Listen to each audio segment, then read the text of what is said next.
Kanta Namostute Tapta Kanchana Gaurangi Radhe Vrindavaneshwari Vrishabhanu Sutte Devi Pranamami Hari Priye Vancha Kalpatarubhyascha Kripa Sindhubhya Evacha Patitanam Pavanebhyo Vaishnavebhyo Namo Namaha Nama Om Vishnu Padaya Krishna Prishtaya Bhutale Shimate Bhaktivedanta Swaminiti Namine Namaste Saraswati Deve Gauravani Pracharine Nirvishesha Shunyavadi Paschatya Deshatarine Jai Shri Krishna Chaitanya Prabhu Nityananda Shri Advaita Gadadhar Shivasadi Gaura Bhakta Vrinda Hare Krishna Krishna Krishna Hare Hare Hare Rama Rama Rama Hare Hare Hare Nama Eva Kevalam Kalunasteva Nastiva Nastiva Gatiranyataha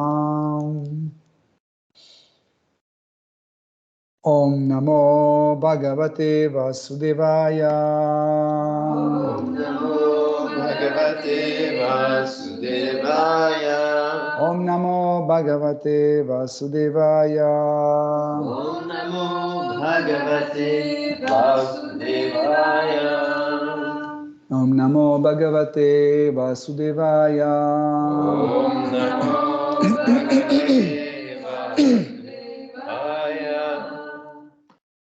Hare Krishna, chers dévots, nous continuons à étudier Srimad Bhagavatam.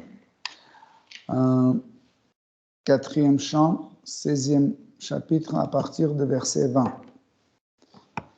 Ayam bhuvo mandalam odayadred guptaika viro naradeva natha asthaya jaitram rathamatta chapa paryasyate dakshinato yatharka. Traduction. Ce monarque, à la puissance et à la vaillance unique, n'aura aucun rival. Semblable au Soleil poursuivant son orbite depuis le sud, il voyagera autour du globe monté sur son char victorieux et armé de son arc invincible. Tenor est porté par sa divine grâce Bhaktivedanta Swami Prabhupada. Dans ce verset, le mot Yatarka indique que le Soleil ne se situe pas en un point fixe, mais il évolue sur une orbite particulière, déterminée par le Seigneur suprême. Ce que confirme la Brahma Samhita ainsi que d'autres parties du Srimad Bhagavatam. Dans le 5e chant de cet ouvrage, il est décrit que le Soleil se déplace sur son orbite à la vitesse de 25 000 km à la seconde. De même, la Brahma Samhita enseigne Yasya Yajñaya Brahmati Sambrutta Kala Chakra. Le Soleil évolue sur son orbite selon la volonté de Dieu, la personne souveraine. Nous pouvons donc en conclure que cet astre ne se situe pas en un point fixe dans l'espace. En ce qui concerne Prithu Maharaj, il est expliqué que sa puissance dominatrice s'exerçait sur toute la terre. On qualifie Dudayachala ou Dudayadri, les montagnes himalayennes d'où surgit le soleil au lever du jour. Il est donc dit dans ce verset que Prithu Maharaj régnerait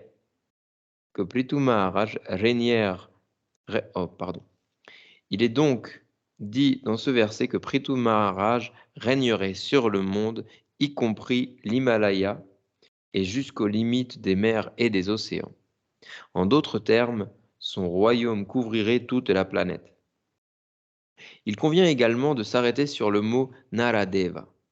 Comme cela fut expliqué dans les versets précédents, un roi compétent, qu'il s'agisse du roi Prithu ou de tout autre roi régnant de façon idéale, doit toujours être considéré comme Dieu lui-même, incarné en une forme humaine.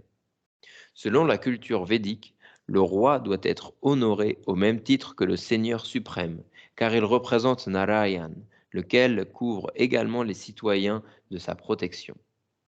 Aussi le qualifie-t-on de Nata, le seigneur, le maître ou possesseur.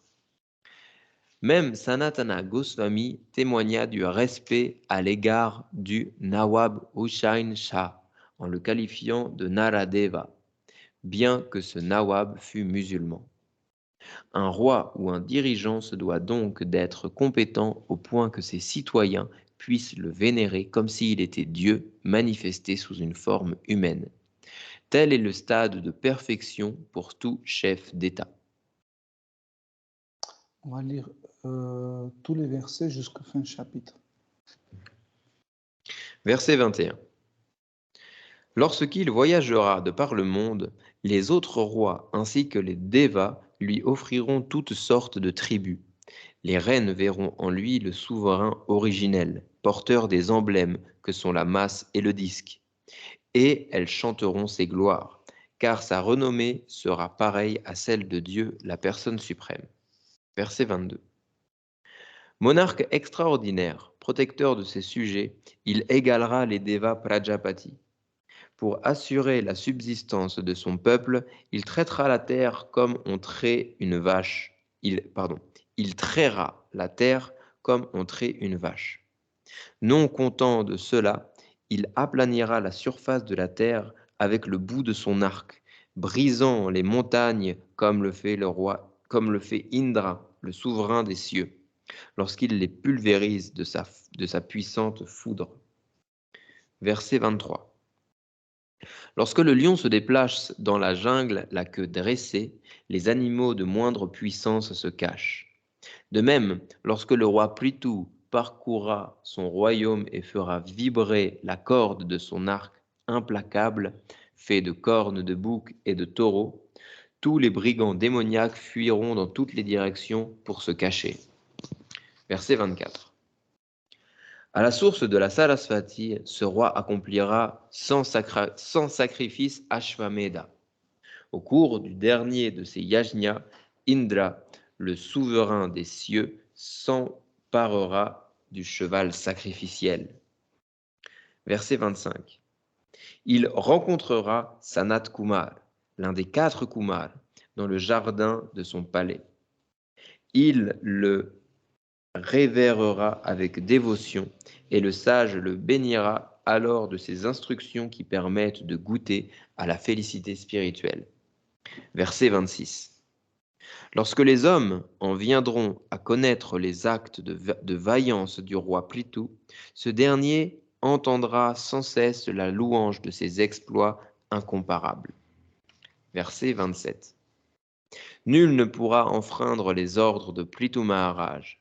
Après avoir conquis le monde, il anéantira totalement les 3 formes de souffrance accablant les sujets, et sa renommée s'étendra par toute la terre. Alors, Sura et Asura glorifieront sans aucun doute ces actes merveilleux.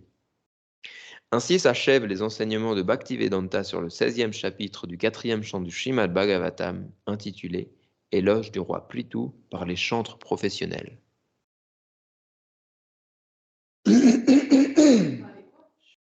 Chantre, c'est le chanteur. Chantre. Chantre. Qui glorifie. Or, le chant qui glorifie. Oui, bien sûr. Qualifié. C'est le roi. Ok. Donc, en fait, tout ce que nous avons entendu dans ces versets sera re-raconté par Maitreya Muni. Et là, on peut poser une question, mais à quoi ça sert de raconter tout ça et puis de nouveau raconter la même histoire? Quel est le but? Donc, en fait, c'était assez important pour qu'on puisse comprendre que chaque fois quand Krishna doit venir dans ce monde, il y a des personnes qualifiées qui le connaissent et qui sont capables de le reconnaître. C'est pas comme ça que quelqu'un vient et dit je suis Dieu ou je suis envoyé de Dieu ou je suis Sakti Avesha Avatara. Donc ça, on peut faire devant des gens qui ne sont pas qualifiés. Donc, bon, aujourd'hui, vous savez, on vit dans la Kali Yuga et si vous vous souvenez, nous avons dit plusieurs fois que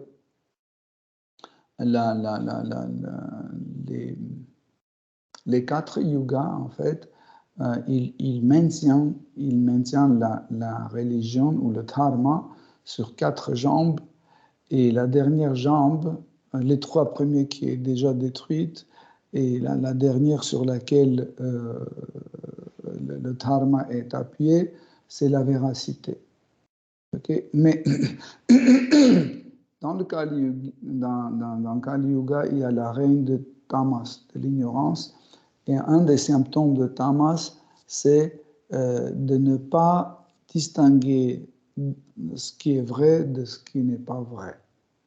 Okay? Donc, automatiquement dit, on n'est plus capable de maintenir en fait la véracité pour pouvoir s'appuyer sur la véracité pour maintenir le dharma. Okay? Donc, le peuple n'est plus capable, les gens, les habitants de Kali Yuga, ne comprennent plus ce qui est vrai et c'est faux.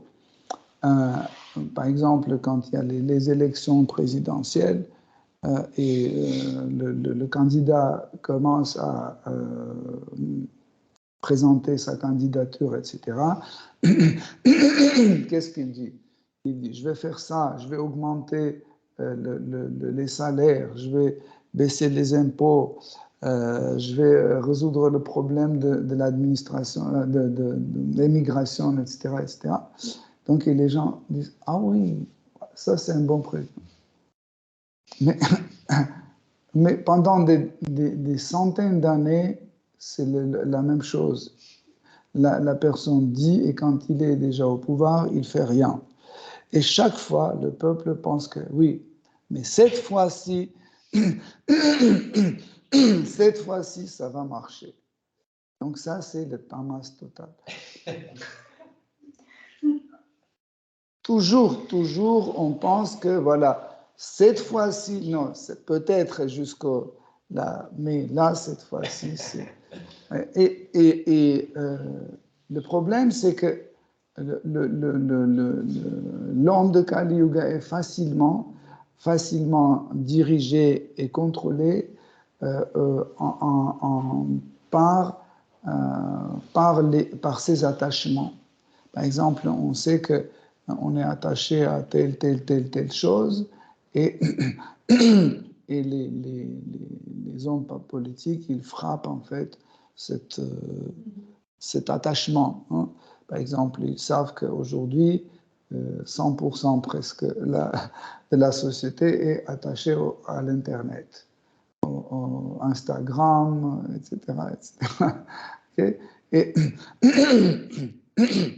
Et quand le candidat présidentiel dit, voilà, si vous votez pas pour moi, l'Internet va disparaître. Et tout de suite, on vote pour lui. Pourquoi? Parce qu'il connaît nos attachements. Par exemple, quand on veut lancer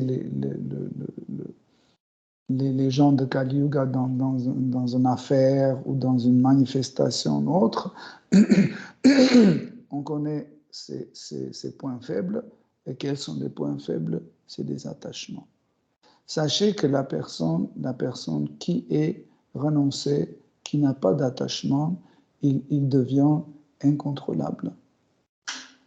Okay? Voilà pourquoi, en effet, on amène la société de Kali Yuga, on amène la société vers la consommation des, comment on dit,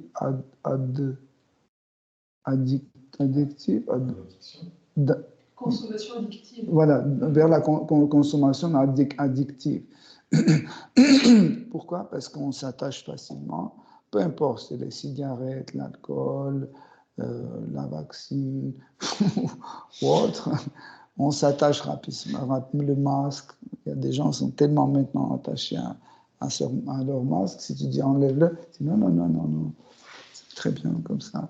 Donc, comme ça, en fait, l'homme devient de plus en plus faible parce qu'on lui donne trop d'attachement, et en fait, chaque fois quand on veut le diriger vers telle ou telle direction. On lui dit, si tu ne vas pas à droite, tu vas perdre tes cigarettes, ton café, ta place dans le café, etc. Tu vas le perdre. Il dit, non, non, non, s'il te plaît. Non, non, je vais aller là où tu veux. Et en fait, comme ça, et facilement, le peuple est dirigé, en fait, l'homme de Kali Yuga. Comme par exemple, aujourd'hui, vous voyez la guerre en Ukraine. En fait, les gens ne comprennent pas parce que nous, on paye les impôts et avec cet impôt, le gouvernement achète l'arme, okay? Des milliards, pas 50 000, mais des milliards achètent chez les particuliers. Okay? Achètent chez les particuliers et en fait, après, cette arme est envoyée en Ukraine et après de l'Ukraine, elle est revendue au Pérou, au Congo, etc., etc. Comme si tout va en Ukraine. Et les gens ne comprennent pas ça. C'est tellement évident, tellement flagrant qu'il ne faut pas être très intelligent pour comprendre. Même quand on leur montre, ils disent ça, c'est des fakes. Maintenant, dès qu'il y a un truc, ils disent, mais et ça c'est fake. Ils font des spectacles, etc., pour resensibiliser, pour que tout le monde ait les Russes, ou je ne sais pas, haïs, pour que tout le monde haïsse les Russes, etc. Et c'est facile à faire parce qu'ils montrent une mère qui pleure, et ça, c'est des Russes qui ont fait, etc. Mais en réalité, c'est très clair. Ceux qui ont fait, c'est ceux qui fabriquent et qui vendent l'arme. Mais personne ne pense. Ils pensent que voilà, heureusement, on a ces fabricants des mitraillettes et des tanks et des avions. Heureusement, ils nous ont fabriqués. Comme ça, on en a pour lutter contre les méchants russes, etc. Donc, Maharaj Prithu, en fait, Maharaj Prithu était quelqu'un d'extrême véracité. Okay? Il savait si il suffit qu'il fasse quelque chose pour lui-même, okay, le peuple va le suivre. Et très vite, tout le peuple va tomber dans tamas. Et quand le peuple tombe dans tamas, il n'est plus capable de distinguer ce qui est vrai de ce qui n'est pas vrai. Donc, vous savez que même l'application de dharma dans tamas, c'est pas juste inefficace, mais c'est dangereux. C'est même dangereux. Par exemple, nous savons que nous avons plein de règles et prescriptions. Okay? Donc, quand l'homme est dans le tamas, il commence à appliquer les règles et prescriptions hors contexte. Hors contexte, et ces règles et prescriptions peuvent devenir dangereux. Pas seulement inutiles, mais vraiment dangereux. Parce que les règles et prescriptions, ils sont importants, mais il suffit de les utiliser hors contexte. C'est mauvais et pour nous et pour les autres. Par exemple, prenons un exemple. Par exemple, quelqu'un entre dans un temple avec les chaussures et puis il voit qu'il y a le feu, le rideau de l'autel a pris le feu. Donc, il faut aller tout de suite l'éteindre. Mais il dit, mais je ne peux pas courir, il faut que d'abord j'enlève mes chaussures parce que je ne peux pas entrer dans la salle de temple avec mes chaussures. Après, je dois me prosterner devant l'autel. Après, Murti Prabhupada, après tout le temps que je fais toutes ces règles et prescriptions, tout le temple va brûler. Vous comprenez?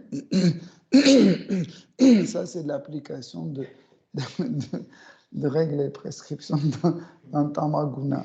Vous comprenez? Donc, voilà pourquoi, en fait, un des péchés, en fait, ou un des offenses, c'est un attachement, comment dire, exagéré pour les règles et prescriptions est considéré comme une offense. Donc, on doit pas vraiment être attaché aux règles et prescriptions, ou autrement dit, on ne doit même pas être attaché aux règles et prescriptions du tout, mais on doit les faire absolument parce qu'ils sont très, très utiles.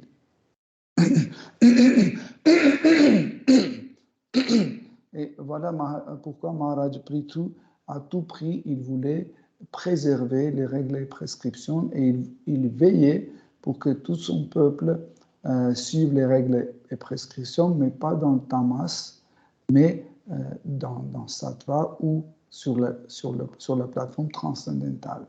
Par exemple, quand on va lire l'épisode où la Terre ne voulait pas collaborer avec Maharaj Prithu, il a pris tout de suite son arc, il a dit « je vais te tuer ».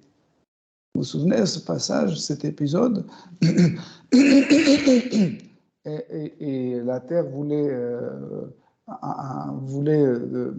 faire un discours autour de Dharma, mais Maharaj Prithu tout de suite a dit que tout ce que tu dis, c'est hors contexte, donc tout ce que tu dis, ce n'est pas applicable et ça ne marche pas. Parce qu'il a dit, tu ne peux pas me tuer parce que je suis une femme. Non? Donc on ne peut pas tuer une femme comme ça, allez tuer une femme. Parce que et Maharaj Prithu a dit, oui, je ne peux pas. Je peux te tuer parce que en fait, ton non-obéissance à mes ordres donc va causer la mort de milliards de gens. Donc si une personne, par ses actes, va devenir la cause de mort des milliers de gens, peu importe, c'est une femme, c'est un homme, c'est un demi-dieu ou c'est un animal, on peut le tuer. Et donc, vous voyez, parce que la Terre a fait un raisonnement comme quoi c'est les règles et prescriptions, mais Maharaj Prithu a dit que c'est hors contexte. Donc quand c'est hors contexte, ça ne marche pas. Donc les règles et prescriptions sont très importantes aussi. Pourquoi? Parce qu'ils nous protègent. Ils nous protègent de l'agression ou d'influence de la société. Ceux qui pensent que les règles et prescriptions sont inutiles, ils se trompent. Par exemple, vous voyez, il y a des règles et prescriptions pour les relations entre l'homme et femme. Okay? Et tant que l'homme et la femme suivent, mais pas d'une façon tamasique, comme on a dit, mais vraiment ils suivent ces règles et prescriptions concernant ce sujet, ils sont protégés. Ils sont protégés, ou par exemple les règles d'intoxication, etc. Tant qu'on les suit, on est protégé. Il suffit de ne pas les suivre, cette protection va disparaître. Donc, pas seulement on protège nous-mêmes, on protège aussi les autres, comme par exemple nos enfants ou nos citoyens, etc. etc. Mais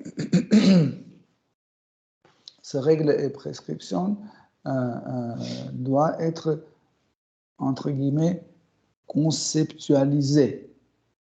Alors, qu'est-ce que ça veut dire conceptualiser? On doit savoir pour qui on fait les règles et prescriptions.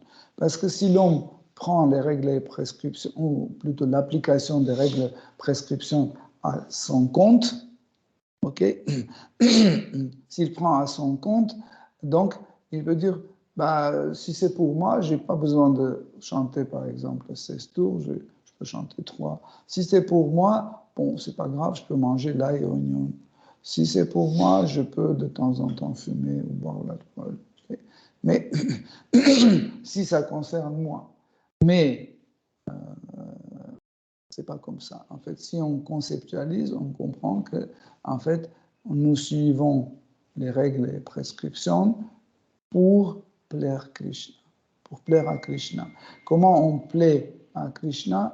C'est que nous faisons des efforts pour devenir plus en plus renoncés. En effet, quand on suit les règles et prescriptions, en fait, c'est les pas de renoncement. Par exemple, si on dit il ne faut pas fumer, il ne faut pas boire l'alcool, c'est quoi? C'est le renoncement. Parce que je veux bien fumer, mais on me dit, Krishna dit, tu ne fumes pas. Donc, je fais un renoncement. Mais, si je déteste l'alcool, par exemple, dès ma naissance, donc, je n'ai pas ce règle et prescription. Pour moi, ce n'est pas une règle. Ok? Si Pratibha ne fume pas depuis sa naissance, elle n'a pas envie de fumer, si elle déteste les cigarettes, etc., donc elle ne suit pas cette règle. Cette règle n'existe pas pour elle. Et on n'a pas besoin de lui dire de nouveau, tu sais, Pratibha, il ne faut pas que tu fumes. Parce que pour elle, ces règles n'existent pas. Pourquoi j'ai donné cet exemple? En fait, le renoncement, c'est quelque chose d'extraordinaire. Et en fait, au fur et à mesure, ce renoncement nous amène à cette situation où, en fait, la chose à laquelle on a renoncé commence à disparaître. Parce qu'on le fait automatiquement. Je ne sais pas si j'ai bien expliqué. Vous comprenez? Toutes les règles et prescriptions, au fur et à mesure, commencent à disparaître. Même chanter 16 tours avec Krishna ne devient plus ni règle ni prescription. Pourquoi? Parce que on le fait sans forcer, on le fait sans obligation et on ne renonce rien pour le chanter parce que ça nous plaît. Oui. Donc ça, c'est le point extraordinaire de Sadhana Bhakti. Donc Sadhana Bhakti, en fait, a comme outil, le renoncement. Donc, et ce renoncement prend la forme des règles et prescriptions. Mais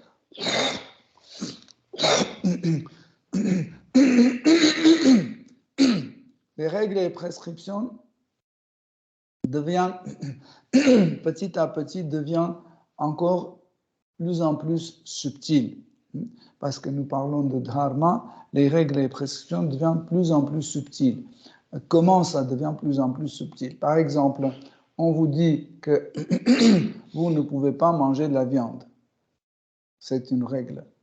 Ok, vous renoncez à la viande, ok, mais après, vous posez la question, est-ce que je peux manger du fromage? On dit oui.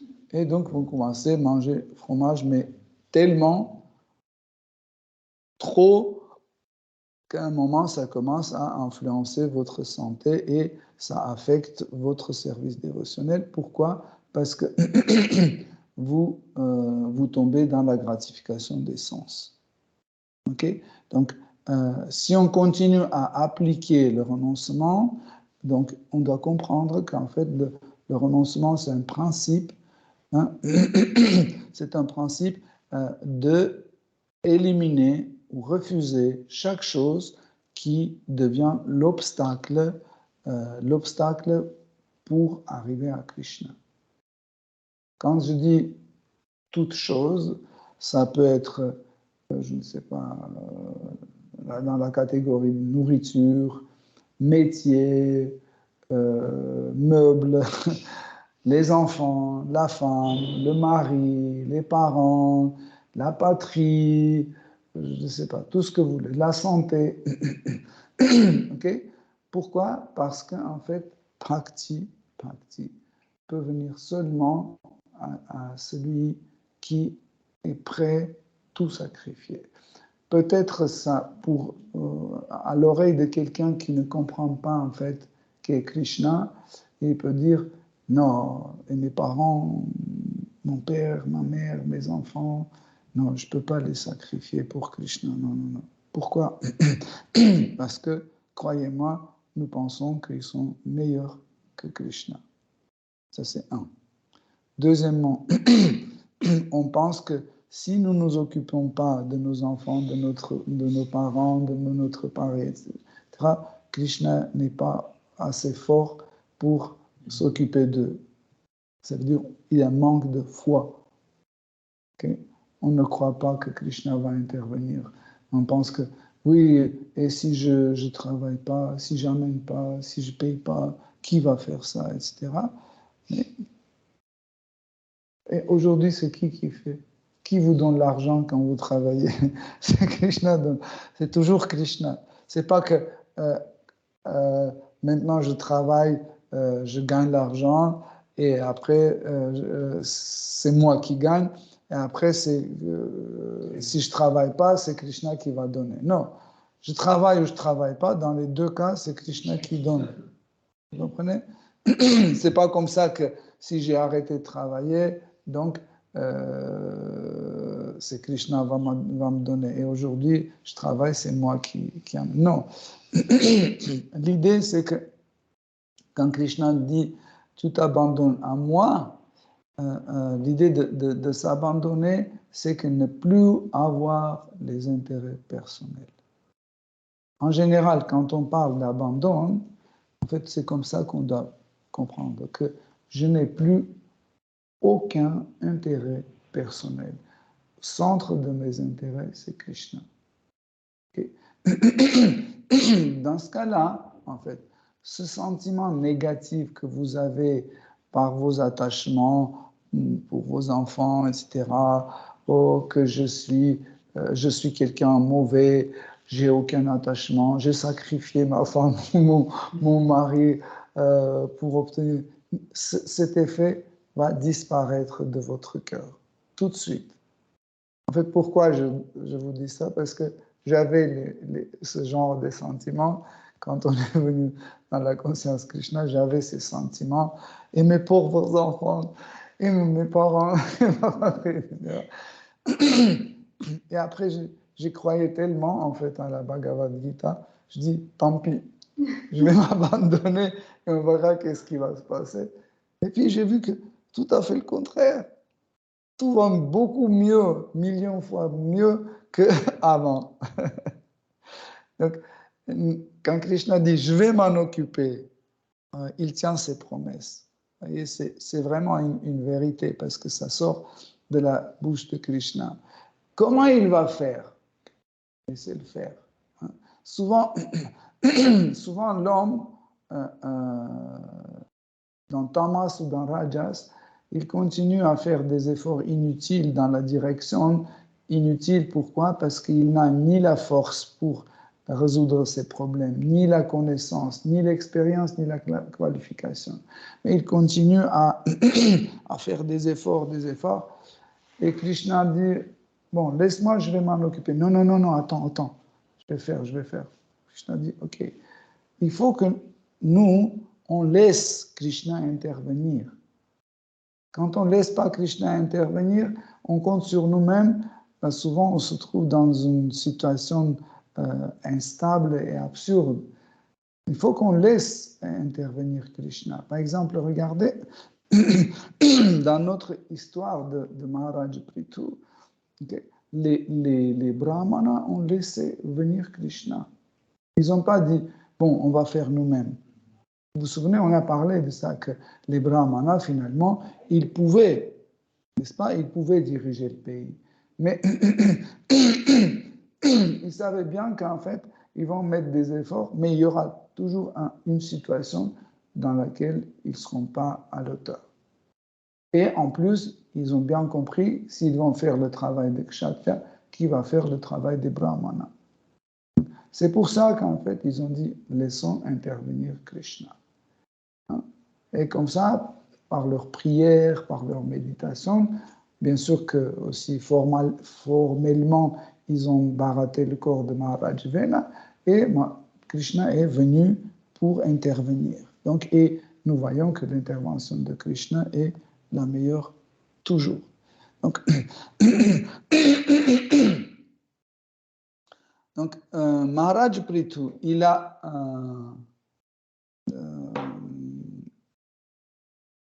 montré aussi comment il peut intervenir personnellement dans tous les coins de la terre. Dans un de ces versets, nous avons lu que chaque fois il tournait comme ça autour du monde dans son char pour voir est-ce que dans chaque coin de cette terre le dharma est accompli, est-ce que les brahmanas sont protégés, les vaishyas protègent bien les vaches, les femmes, etc., etc. Est-ce que tout va bien? Okay? Et ce qui est intéressant, regardez, c'est qu'il était très aimé. Très, très aimé. En réalité, celui qui maintient le dharma est très, très aimé. Mais aujourd'hui, dans le Kali Yuga, le dharma est devenu en fait un obstacle pour la gratification des sens. Et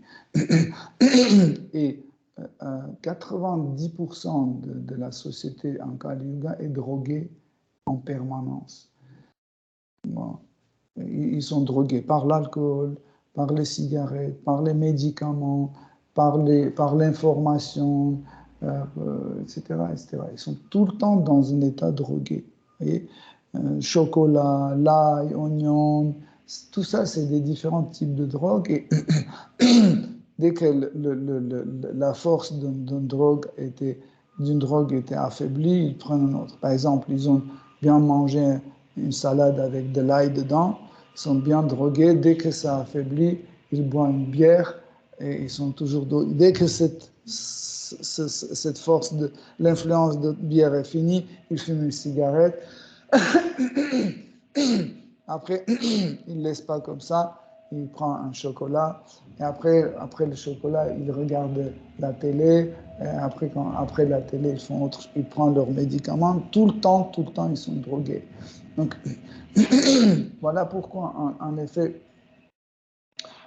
si le roi, le président, ou le chef d'État, il ne protège pas le dharma, le peuple n'est pas capable de le maintenir parce que facilement, on tombe dans la gratification des sens. Et la gratification des sens, en fait, enlève tout type de règles et prescriptions parce que ça gêne. Okay? Par exemple, quelqu'un, je ne sais pas, il marche dans la rue et il voit une femme qui est très belle, etc., et il est très attiré. Et il ne pose pas la question est-ce qu'elle est mariée ou elle n'est pas mariée, etc., etc. Il commence à la séduire, etc., etc. Donc, tout de suite, il casse les règles. Pourquoi? Parce qu'on a la gratification des sens. Aujourd'hui même, notre mouvement Hare Krishna est aussi sous ce danger-là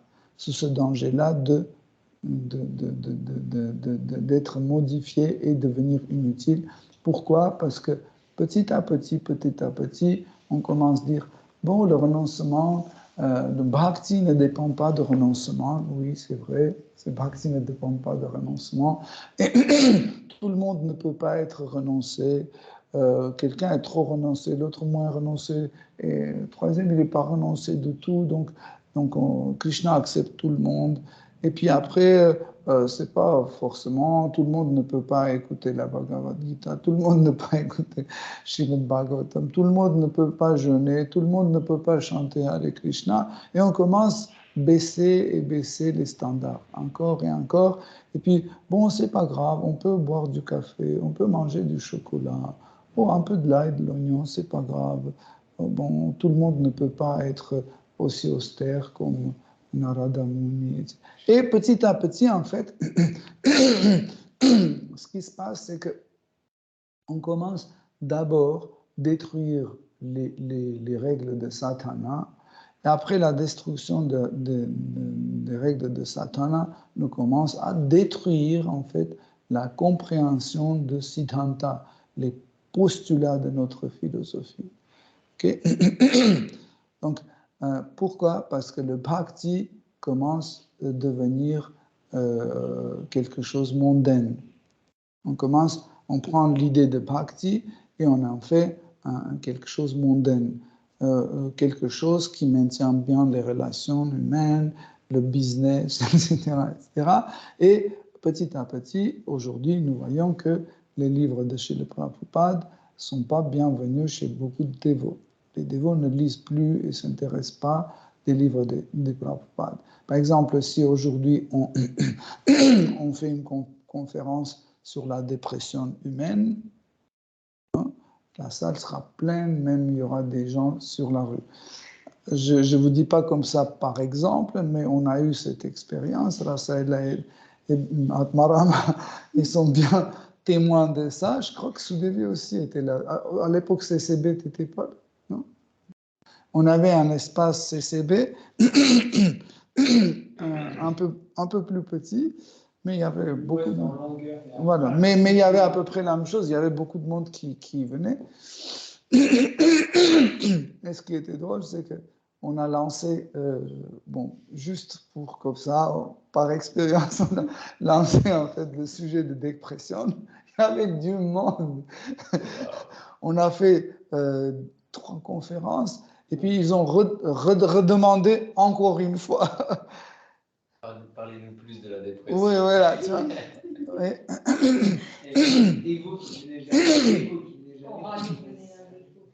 Oui, Coralie aussi. Voilà, à ces conférences.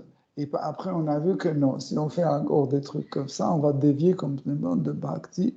Et à la dernière conférence, non, avant-dernière conférence, j'ai dit la prochaine fois, je vais vous expliquer qu'est-ce qu'on doit faire pour sortir de la dépression. Et la dernière conférence, il y a 5 personnes. Tu vois qu'en fait, la dépression, c'est une forme de la gratification des sens. On aime bien être dans la dépression, ça nous plaît, parce que c'est difficile à vraiment comprendre, mais si vous analysez bien, c'est une forme de la gratification des sens. Donc, et seulement un dirigeant comme Maharaj Prithu, qui était bien instruit, qui comprenait bien et qui surveillait en fait pour que le dharma soit accompli, ça aidait en fait pour que la société prospère.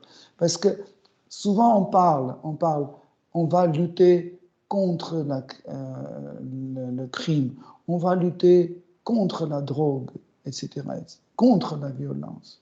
Mais, par exemple, vous prenez un dealer de drogue, vous le mettez en prison, et sa place va quelqu'un d'autre qui va prendre. Et on n'aura jamais à résoudre ce problème. Pourquoi? Parce qu'il y a toujours la consommation. Il y a les gens qui veulent consommer la drogue. Okay? Tant qu'il y a les gens qui consomment. Imaginez que maintenant, personne ne veut plus consommer la drogue. À qui ils vont vendre? Vous comprenez? Pareil, par exemple, on dit, oh, ils continuent à crier que la violence. La première violence, c'est manger de la viande. C'est une violence. Mais tant que les gens mangent, on continue de les élever les animaux et les tuer. Le crime, pourquoi on a le crime? Tout simplement parce qu'on montre que le bonheur, c'est l'argent. Le bonheur, c'est l'argent. Et moi, je dis pourquoi lui, il vole dans la caisse d'État, il fait le détournement d'argent, etc. Et c'est un crime. Et pourquoi moi, je ne peux pas faire le crime? Donc moi aussi, je vais faire le crime. Lui aussi, il va faire. Et chacun prend comme ça à son côté. Vous voyez. Mais quand on comprend que, en fait, le bonheur ne dépend pas de l'argent, si on explique ça aux gens, les gens vont plus vouloir, en fait, à tout prix avoir l'argent parce qu'ils seront déjà heureux. OK? Vous comprenez? C'est très important. Mais le problème, on ne nous laisse pas éduquer le peuple. Pourquoi, par exemple, la philosophie védique ou bhakti n'est pas bienvenue partout? Parce qu'en fait, où bhakti arrive, tout de suite, il y a la liberté qui arrive. Tout de suite, il y a tous les vices disparaissent. Et les vices, en fait, les vices sont la source principale de business d'aujourd'hui. Regardez sur quoi on gagne le plus d'argent. Sur quoi? Sur les cigarettes, Marlboro. Sur l'alcool, sur la viande, tout ce qui était à l'époque comme des vices, des péchés. Aujourd'hui, les péchés sont les meilleurs business. Jeu d'hasard maintenant est tellement répandu que tout le monde, tu regardes dans le métro même, tac, tac, tac, tac, tac, il y a une femme qui a 80 ans et elle joue au jeu d'hasard. Vous voyez. Donc, maintenant, le business télévise. Mais là où Bhakti intervient, en fait, Bhukti commence à partir. Et Bhukti est la cause, en fait, la cause de tous les péchés. Vous comprenez, de la gratification des sens, c'est la source de tous les péchés.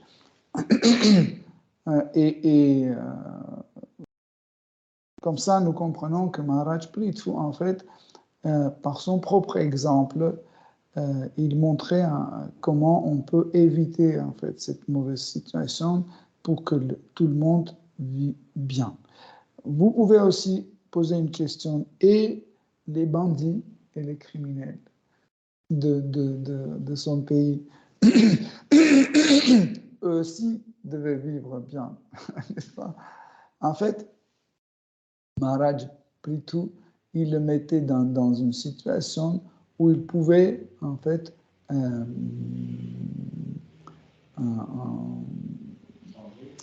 changer. Voilà, dans une situation où tu changes. Tu changes parce que tu n'as pas de choix. Tu n'as pas de choix.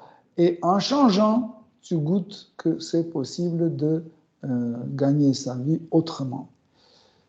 Même quand on va étudier la suite de cette histoire, on va voir le péché de Indra. Donc Indra était censé de ne pas faire ce genre de crimes, mais il a fait plusieurs crimes. Quand il a volé 2 ou 3 fois, il a volé le cheval de sacrifice. Hein? Voler. Ou Christ. Oui, je pensais que tuer crime pour voler, on dit autrement. Ça dépend de la loi. Bah oui. Ça dépend de la loi. Oui. Okay. En France, ça peut être un délit. Ça dépend. Non, mais il a volé. Si quelqu'un vient et il vole ton sac, c'est un...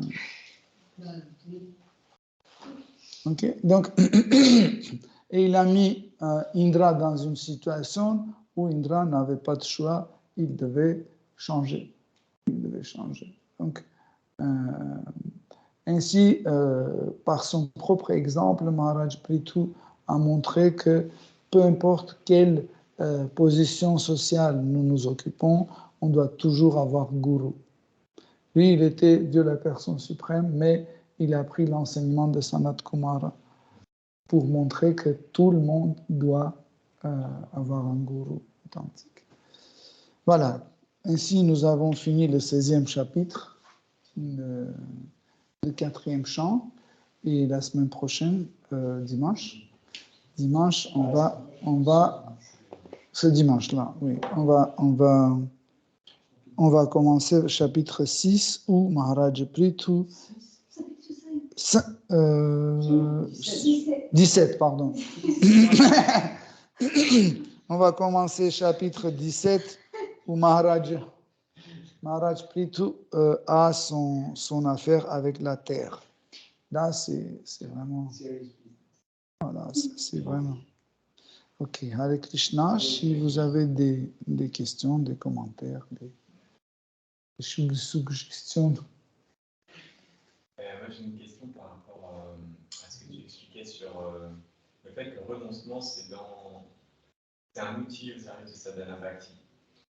La question m'est venue, est-ce que le renoncement, ça reste un outil pour personnes qui arrivent à l'étape entre Vaidhi Bhakti, Raganuga Bhakti? Est-ce que pour le Raganuga Bhakta, c'est toujours un outil, le renoncement au service Bhakti, ou est-ce que c'est différent? En fait, il faut bien comprendre que le renoncement, c'est un outil, mais ce n'est pas une méthode.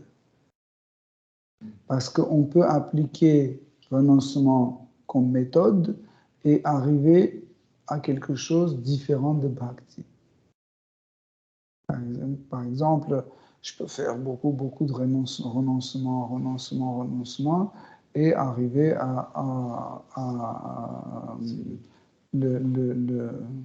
comment ça s'appelle? Non, culte de la personnalité, comment on dit? Culte de la personnalité. Voilà, tu vois? C'est pas une méthode, mais c'est un outil. Tu vois, le renoncement, c'est un outil. mais par exemple, le chant de Mahamantra, c'est en même temps, on peut considérer comme outil, mais c'est une méthode en même temps.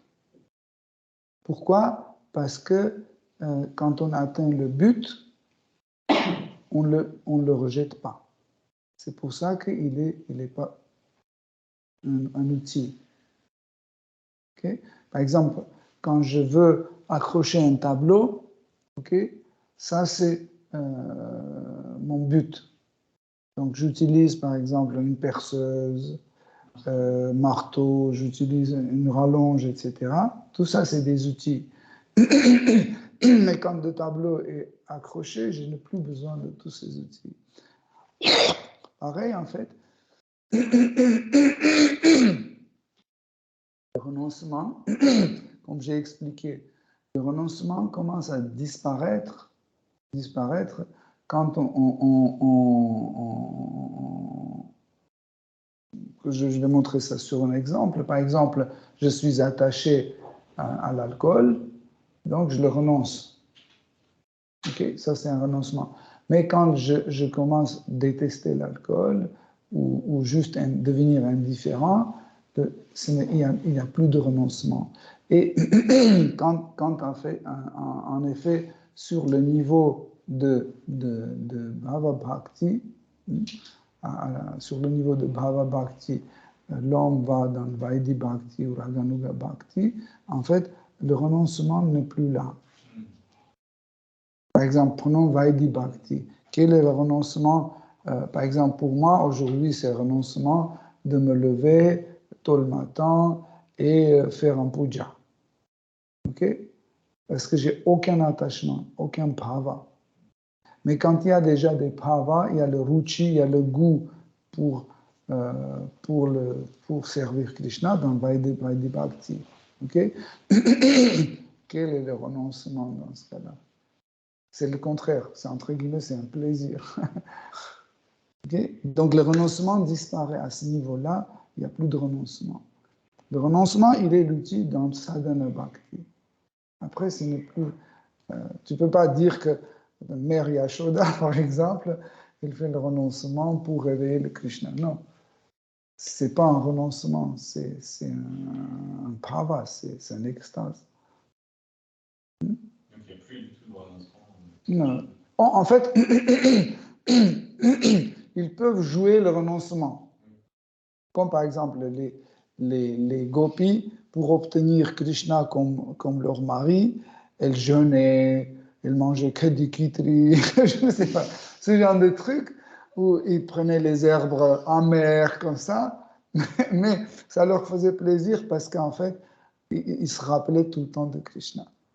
Donc, ils pouvaient ça continuer éternellement parce que tout ça, ça leur rappelait Krishna et c'était pas un renoncement. Ça veut dire, ça ne faisait pas un effet de souffrir parce que souvent, le renoncement est considéré comme une forme de souffrance parce que quand même, tu te prives des choses, des fois c'est frustrant, des fois c'est douloureux, embêtant, énervant ou autre. Mais par exemple, pour les gopis, c'était comme des renoncements, mais c'était pas un renoncement. Ils jouaient, entre guillemets, ils jouaient au renoncement. Mais en même temps, on dit que les dévots sont plus renoncés, Krishna lui-même il est plus renoncé. On ne peut pas dire que Raganuga Bhakti n'est pas renoncé, parce que le mot renoncer, on l'utilise par rapport au monde matériel. Quelqu'un qui est Raganuga Bhakti, seulement il est renoncé. On ne peut pas dire que Ragamuni n'est pas renoncé, Arjuna n'est pas. En fait, si vous voulez, en fait, je peux vous dire plus. Par exemple, dans le monde spirituel, le mot dévot même n'est pas employé. Un dévot, qu'est-ce que ça veut dire un dévot?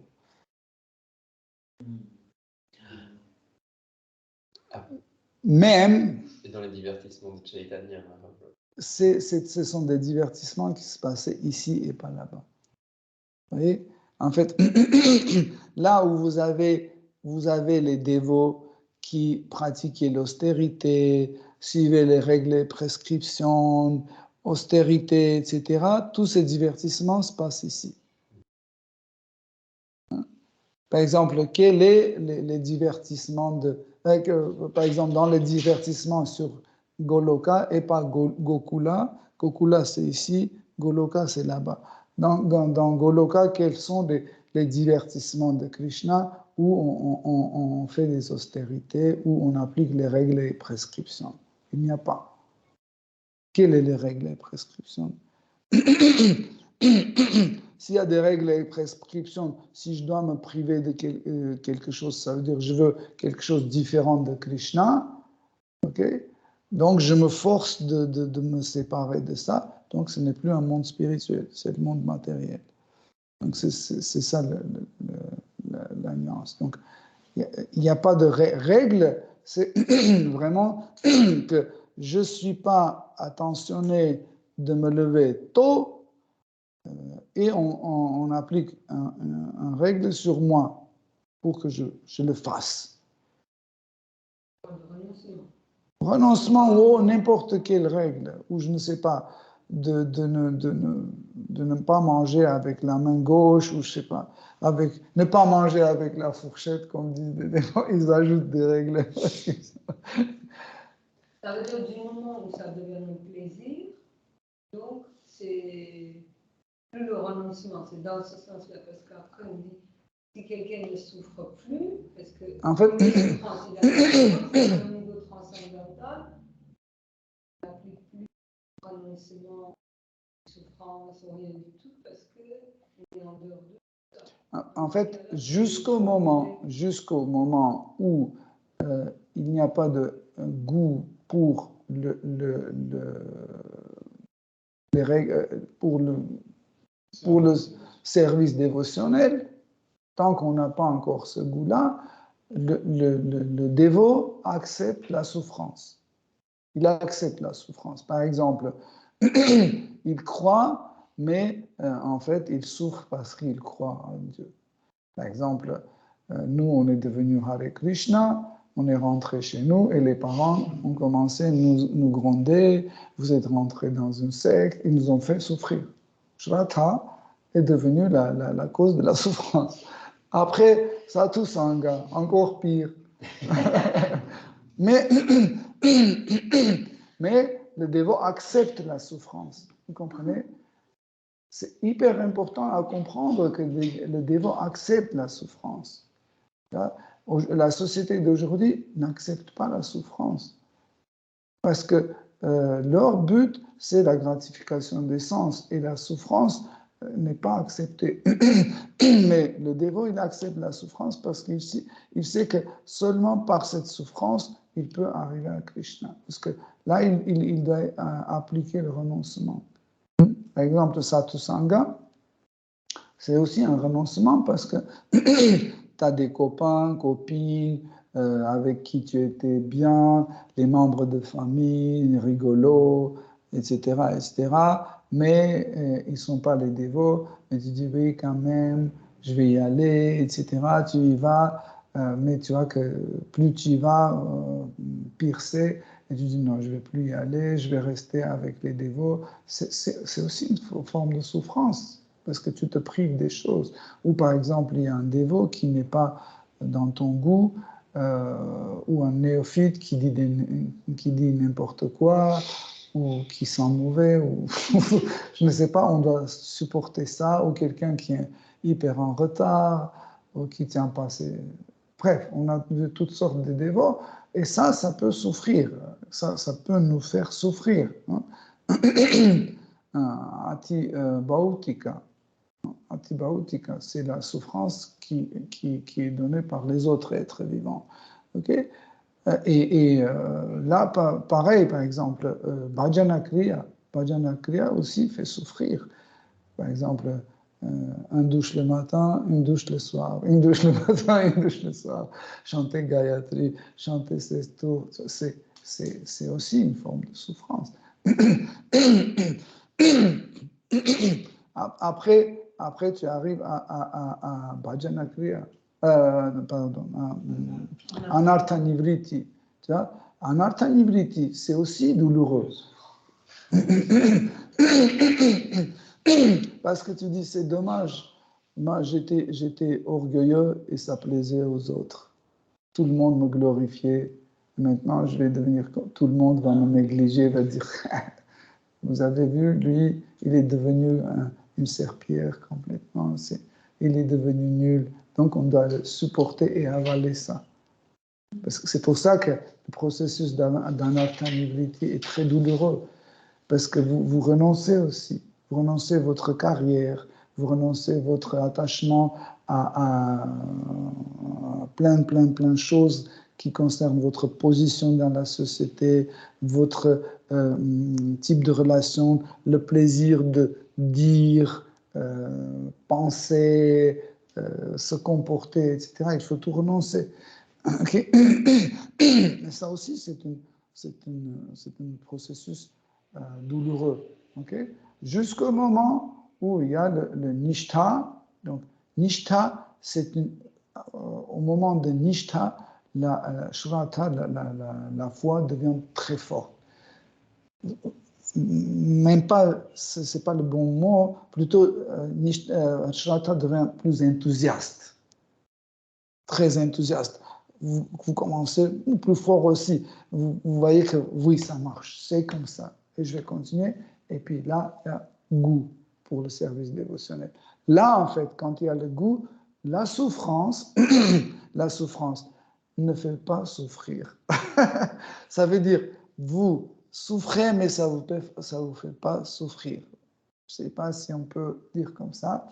Par exemple, vous avez mal partout, vous arrivez comme ça, petit à petit, vous rampez sur le lit, vous n'avez plus de force pour tirer votre couverture, mais vous êtes heureux, vous souffrez, mais vous ne souffrez pas. La souffrance n'est pas douloureuse. Voilà. La douleur ne fait pas voilà, souffrir. vous dites comme vous voulez, mais vous avez compris de quoi je vous parle. Okay? Pourquoi? Parce que vous avez un goût. Vous avez un goût que vous avez amené dans votre lit avec vous. Et ça, c'est très important à comprendre. Donc, et là, il n'y a plus de règles et prescriptions, il n'y a plus d'austérité, c'est autre chose. Après, il y a l'attachement, en fait, et cet attachement, en fait, le premier bhava qui se manifeste, c'est sthāyi bhava. Sthayi veut dire constant, qui est toujours, toujours présent. En fait, Sthayi Bhava, c'est le premier Bhava, Rati, appelé Rati, l'attraction vers Krishna, qui est présent toujours éternellement. Dans n'importe quelle étape suivante, soit vous êtes dans Bhava Bhakti, dans Prema Bhakti, dans Rasa Bhakti, cette attraction vers Krishna ne change pas, ne baisse pas, au contraire, ça commence à augmenter encore et encore. Et Sthayi Bhava commence à diriger en fait. Sthayi Bhava commence à mener, il devient un guide. Il dit voilà, ça c'est pas compatible avec toi. Ça c'est pas compatible. En fait, c'est là où si Sthayi Bhava ne se manifeste pas, donc ni Vaidhi Bhakti, ni Raganuga Bhakti ne sera pas manifesté. C'est en fait Sthayi Bhava qui nous oriente où et comment on va continuer notre évolution, dans quelle direction on va. Okay? C'est pour ça que le Sthayi Bhava est le premier qui se manifeste et qui est le plus important. C'est qui en fait, le Sthayi Bhava, c'est le pilier. Le pilier ou le puce ne pousse. La pousse quand ça commence à sortir. La pousse de Prema. C'est en fait sur la base, en fait, c'est l'ingrédient, entre guillemets, c'est l'ingrédient principal de Prema, en fait. Sthayi Bhava est l'ingrédient de Prema. C'est Sthayi Bhava qui commence à avoir sur elle les autres comme Vibhava, Anubhava, Sattvika Bhava, Sanchari Bhava. Ça s'ajoute et ça commence à marcher ensemble sous la forme de rasa. Okay.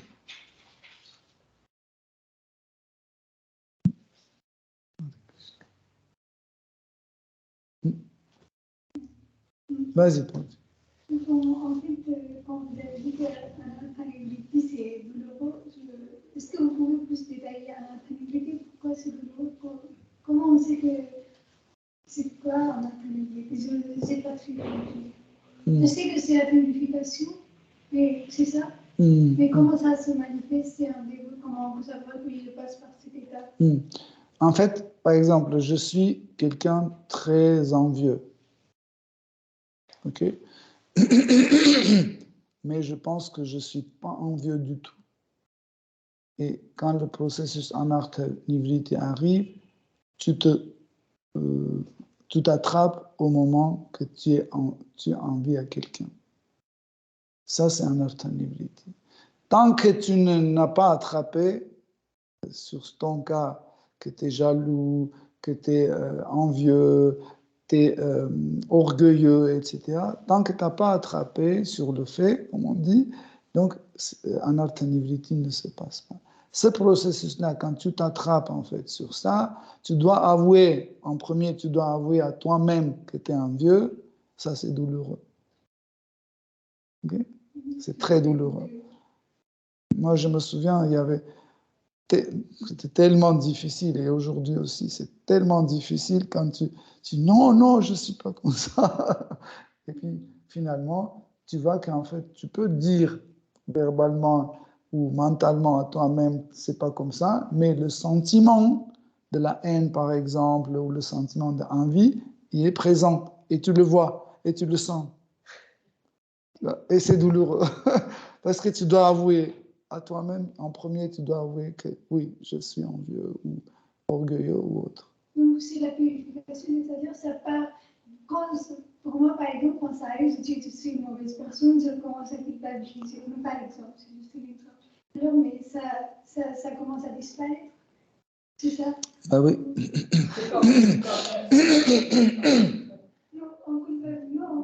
Non, c'est pas la question. C'est pas la question de culpabiliser en fait. Quand tu vois qu'en fait tu as ce vice ou cette mauvaise qualité, tu l'as remarqué et tu ne veux plus.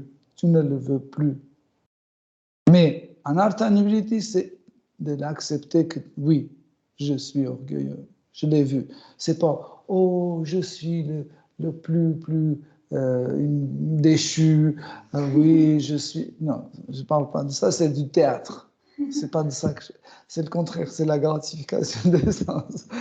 Par exemple, quand on commence à observer ces choses, ça fait tellement mal que oui, je sens, je fais tout ça, mais j'ai beaucoup de mauvaises choses dans mon cœur. Et on commence à culpabiliser parce que je ne suis pas peut-être une bonne personne pour servir Krishna ou les dévots. En fait, il ne faut pas rentrer dans une chose. Souvent, ça se pratique beaucoup aussi dans le christianisme. Ils disent, oh, je suis sale pécheur, oh, je suis sale pécheur. Ok. Non, non, je suis sale pécheur. Ok, on a compris. Mais non, je suis sale pécheur. Et alors, Krishna va tout le temps écouter que tu es sale pécheur. Ok, il a compris. Maintenant, fais autre chose. Il a compris que tu es sale pécheur. C'est inutile, c'est la perte d'énergie. Ok, on a compris, vas-y, ne fais plus ça. Comme Jésus-Christ, quand il y avait la femme adultère, quand elle est venue, à la fin, vous connaissez l'épisode, hein, non, vous ne connaissez pas l'épisode. Quand les Juifs ont amené une femme adultère, à ce moment-là, Jésus, il écrivait quelque chose sur le sable avec un petit bâton et avec un roseau. Et ils ont amené cette femme adultère en disant, voilà, on a amené une femme adultère qui a commis un péché. Et nos écrits sacrés disent qu'on doit la lapider avec des pierres. Est-ce qu'on doit le faire ou on ne doit pas le faire? En fait, les Juifs toujours faisaient ça pour disqualifier Jésus, pour qu'il dise quelque chose qui ne va pas avec leur shastra, pour qu'on le culpabilise et le mette dans la prison. Et Jésus a répondu très bien. Il a dit, celui-là qui est sans péché, pour qu'il premier jette la pierre sur elle. Et il a continué à écrire. Et puis, quelques minutes après, il a tourné la tête, il a vu qu'il n'y a personne. Et la femme est à côté, il dit, où sont tes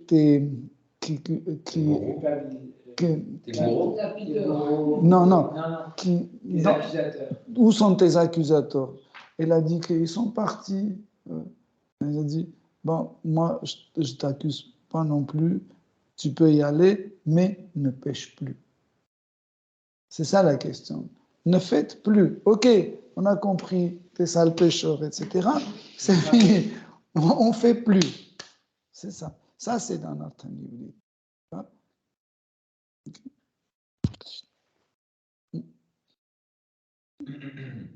C'est pour revenir sur le renoncement.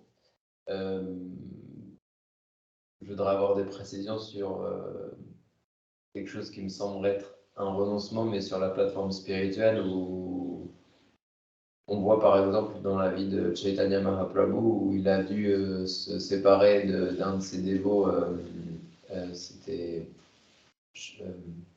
Haridas quelque chose. Thakur Chota Haridas.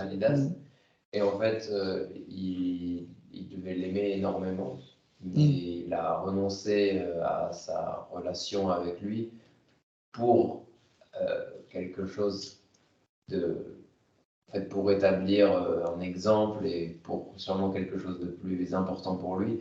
Mais il y a quand même, en fait, finalement, une question de choix qui a été faite et on peut dire qu'il a manifesté cette qualité de renonciation. En fait, les relations entre Krishna et ses dévots sont trop compliquées pour analyser, okay? Mais les acharyas les analysent, en fait, parce qu'il y a certaines bhavas qui peuvent apparaître seulement dans une situation extrême et pas seulement difficile corporellement, mais aussi difficile moralement. Par exemple, quand Jésus était crucifié, À un moment, il a crié sur la croix, il a crié « Oh mon Seigneur, pourquoi tu m'as abandonné ?» Donc, c'était un divertissement pour que Jésus a eu ce sentiment. En fait, c'est leur relation entre Jésus et Krishna. C'était leur relation. Ou par exemple, pourquoi tu ne poses pas la question pourquoi il a laissé frapper Haridas Thakur? Pourquoi? Ou pourquoi tu dis pas pourquoi l'histoire quand il est venu, il est tombé devant les pieds de Maharaj Prataparudra, et quand Maharaj Prataparudra il a soulevé, il a dit ah, c'est ça le pécheur, il m'a touché. C'est pas blessant, c'est aussi blessant que l'histoire avec Chota Haridas. Parce qu'en effet, ni Jésus-Christ, ni Haridas Thakur, ni Chota Haridas, ni Maharaj Prataparudra, ils n'ont fait rien de mauvais. Et pourtant, Krishna leur a mis dans une situation pour qu'ils puissent être prêts même à avaler ça. C'est, entre guillemets, l'injustice. Ils puissent, souvent, le maître spirituel, il fait ça aussi, pour voir à quel point son disciple est dévoué, à quel point il est sûr de son maître. Vous voyez? Mais aujourd'hui, si le maître spirituel fait ça, 99% des disciples vont partir. Tout de suite. Tout de suite. Déjà, il suffit que le maître spirituel dise à son disciple, s'il te plaît, est-ce que tu peux ne plus mettre une jupe courte ou s'il te plaît, est-ce que tu peux arrêter de manger du chocolat ou autre chose? Oh, il est mauvais gourou. Il m'a critiqué, etc. Voilà. Aujourd'hui, les gourous, ils ont compris, ils font ça. Oh, super, t'es bien habillé. Ah, chocolat, c'est pas grave, c'est un peu, non? Non. 3 par jour? 2,5, ok. Ok, des fois, les jours des Kadashi, tu manges 3. C'est ça. Et comme ça, il est un très bon gourou, mais ils oublient que gourou, c'est lourd. Et en fait, c'est Upadesha en français. Ces instructions, le lourd. Pourquoi? Parce qu'il faut les faire, et c'est lourd, c'est difficile à avaler. Vous comprenez?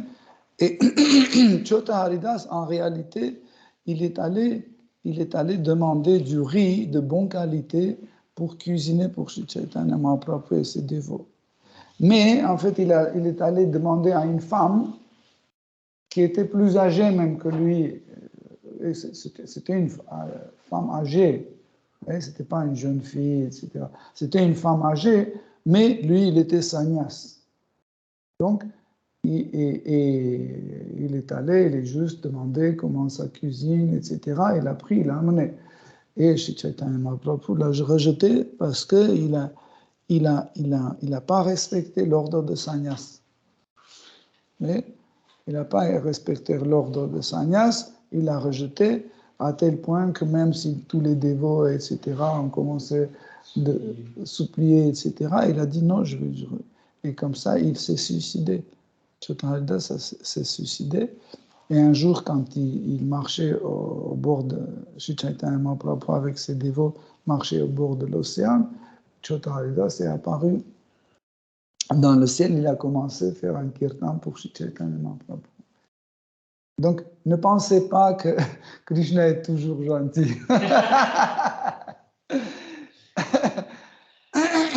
Des fois, Krishna met ses dévots dans des situations dures pour passer, entre guillemets, des épreuves. Mais en fait, ces épreuves font naître des bhavas spéciaux, bhavas, que tu ne peux pas avoir dans n'importe quel contexte. C'est hyper important, ça. Par exemple, quand Krishna partait de Vrindavan, c'était la mort pour tout le monde. Et c'était impossible comment se séparer de Krishna, etc. On peut dire que Krishna est méchant. Pourquoi il le fait? En plus, il peut rester et envoyer un autre Krishna là, un autre Krishna. Pourquoi il fait souffrir tout le monde? Pourquoi? Il est méchant? Non, mais justement, parce qu'il y a certaines... Quand on va étudier, en fait, Bhava Bhakti, vous allez voir qu'en fait, certaines races ont besoin de certaines bhavas. Par exemple, prenons Bhayanaka Bhava, le bhava de la peur. Donc Krishna met certains dévots dans certaines situations où ils doivent avoir peur pour que leur rasa devienne plus savoureuse et se manifeste plus fortement. Par exemple, dans Vatsala Rasa, le rasa parental, si vous n'avez pas ce sentiment de peur, d'inquiétude, vous ne pouvez pas appliquer le sentiment principal de ce Vatsala Rasa, de rasa parental.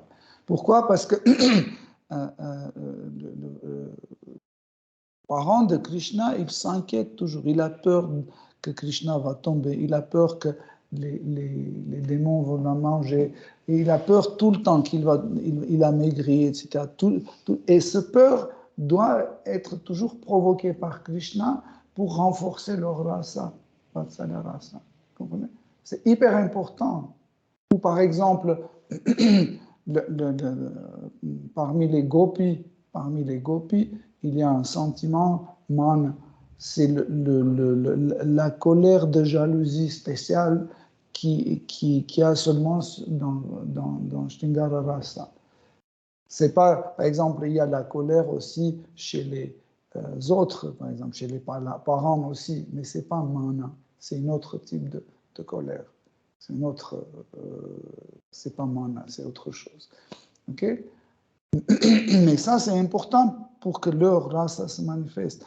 Il y a différentes bhavas. En fait, il y a des bhavas qu'on considère comme viruddha bhava et aviruddha bhava. Viruddha bhava, c'est compatible et aviruddha bhava, incompatible. Okay? Et en fait, c'est Sthai Bhava qui décide ceux qui sont compatibles et ceux qui sont incompatibles. Et aussi, il y a certains épisodes, parce que chaque fois, dans tel ou tel épisode, en fait, tel ou tel épisode est joué sur la plateforme d'un bhava ou d'un rasa. Et des fois, par exemple, le rasa principal peut céder sa place au rasa secondaire. Et, par exemple, hasya rasa, le rasa de rire, peut devenir plus important, peut être sur premier plan que rasa amical. Elle prend plus de... Et pourtant, elle est secondaire. Elle est secondaire, pourquoi? Parce qu'elle peut apparaître, se manifester plus fort, plus en premier plan, plus important, et après, elle recule. Ça veut dire temporairement, elle peut se manifester et reculer. Tandis que, par exemple, le Sakyarasa, elle est toujours Sakyarasa. Même si elle laisse Hasya-rasa se manifester, elle ne disparaît pas, elle est toujours présente. Okay? C'est ça en fait la nuance. Et des fois, Krishna met son dévot dans des situations comme ça pour qu'il puisse en fait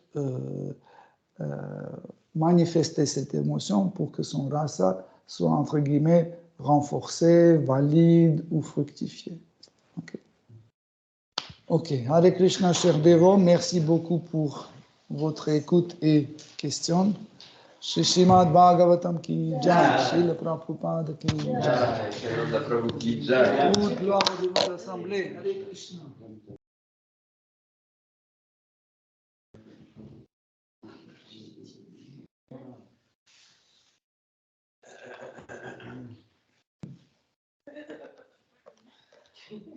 Ça va pas du tout à faire.